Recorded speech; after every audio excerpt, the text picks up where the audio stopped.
మంత్రి లోకేష్ సూచన మేరకు ఎన్నికల ప్రచారం ప్రారంభిస్తున్నట్లు కర్నూలు జిల్లా నంద్యాల ఎమ్మెల్యే భూమా బ్రహ్మానందరెడ్డి తెలిపారు. ఈ మేరకు నంద్యాలలో కార్యకర్తలతో సమావేశమైన బ్రహ్మానందరెడ్డి పోటీ చేసే విషయాన్ని వారికి స్పష్టం చేశారు. నంద్యాల ఎమ్మెల్యే సీటు తప్పనిసరిగా తనకే కేటాయిస్తారని ఆశాభావం వ్యక్తం చేశారు. సీటు రాకపోతే స్వతంత్రంగానైనా బరిలోకి దిగుతానని స్పష్టం చేశారు. చంద్రబాబు, భూమా, నాగిరెడ్డి చిత్రాలతోనే ప్రచారం కొనసాగిస్తానన్నారు.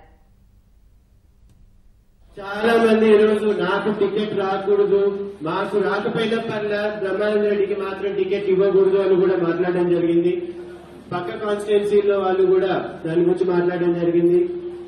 ఖచ్చితంగా నిన్న లోకేష్ గారు ప్రచారంకి వెళ్ళిపో అని చెప్పడంతో నేను ఈ రోజు నుంచి ప్రచారం స్టార్ట్ చేసుకుని ముందుకు వెళ్తున్నాను.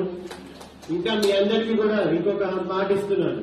పొరపాటున ఒకవేళ టికెట్ రాకపోయినా నేను ఖచ్చితంగా ఒకవైపు మా బాబాయ్ ఫోటో, ఒకవైపు చంద్రబాబు నాయుడు గారి ఫోటో పెట్టుకుని ఇండిపెండెంట్ గా నిలబడి అధైర్యపడాల్సిన అవసరం లేదు. ఈ రోజు మనం చెప్పిన పనులన్నింటినీ కూడా పూర్తి చేసుకుని ప్రజలు ఎక్కడికి వెళ్ళినా కూడా ఈ రోజు మనకి బ్రహ్మానందం పెట్టడానికి సిద్ధంగా ఉన్నారు.